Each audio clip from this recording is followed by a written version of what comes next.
The Independent Electoral Commission has halted by-elections across the country due to the COVID-19 pandemic. The Electoral Court has recognized that measures announced by President Cyril Ramaphosa hamper the IEC from preparing for and conducting free and fair elections. Let's speak now to the IEC's Chief Electoral Officer, Sai Mamabolo. Sai, thanks for your time. We appreciate it. So the court agreeing with this decision that you cannot go ahead with this because of all of the restrictions in place.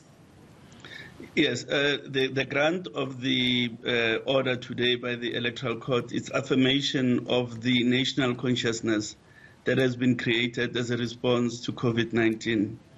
It is furthermore an affirmation of the collective effort we need to make to obviate cross-infection of voters and indeed the cross-infection of every other human being in South Africa and elsewhere in the world. So we believe that this is in fact a correct position that needed to be adopted because we need to preserve human life. And what sort of delays are we looking at? Because many people will consider Pretoria and what's going to happen there now, given that the NCOP has given its backing to dissolve that administration.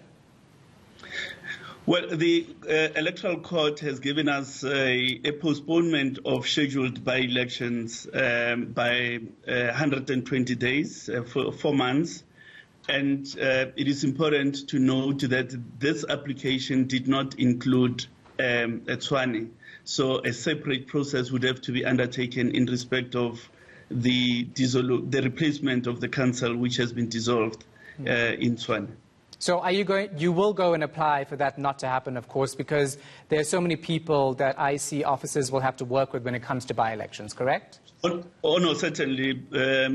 Should the current national state of disaster persist, would have no option but to revisit the Electoral Court or for an order or in similar vein.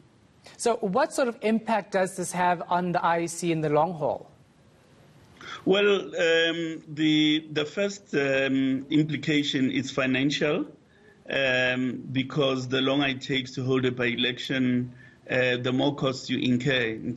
You have to re-register voters because population shifts. In 4 months, there will be a significant movement of people. Secondly, the people who are supposed to enjoy representation within municipal councils may not enjoy that representation by way of a ward councillor.